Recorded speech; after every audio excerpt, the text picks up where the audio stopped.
ছাত্ৰ ছাত্ৰীসকল আজি কেইটামান প্ৰিপেৰেশ্যনৰ প্ৰশ্ন তোমালোকৰ লগত আলোচনা কৰিম। প্ৰথম প্ৰশ্ন কৈছে আই এম চিয়'ৰ ডেছ ছাকচেছ দিয়া আছে on for of. I am sure of success হ'ব, ইয়াত ৰাইট অপশ্যন হ'ব অফ। 2 নম্বৰ প্ৰশ্ন he is not strange dash me at to for দিয়া আছে।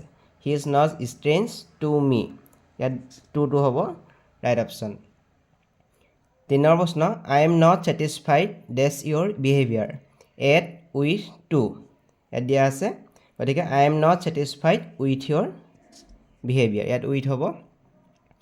মাই পেন ইজ ছুপিৰিয়ৰ ডেছ ইয়'ৰ্ছ, সেইটো হ'ব, ইয়াত দিয়া আছে at to for. My pen is superior to ইয়'ৰ্ছ।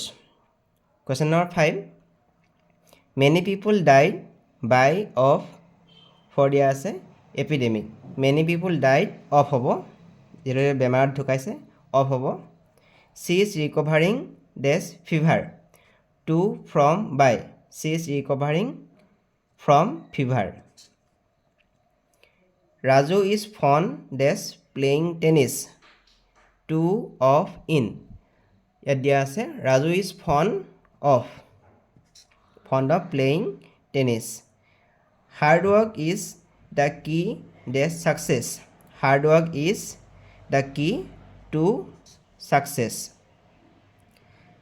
Ramen is engage dash his work at in by দিয়া আছে, ৰমেন ইজ এনগেজ ইন হ'ব, ইন হিজ ৱৰ্ক।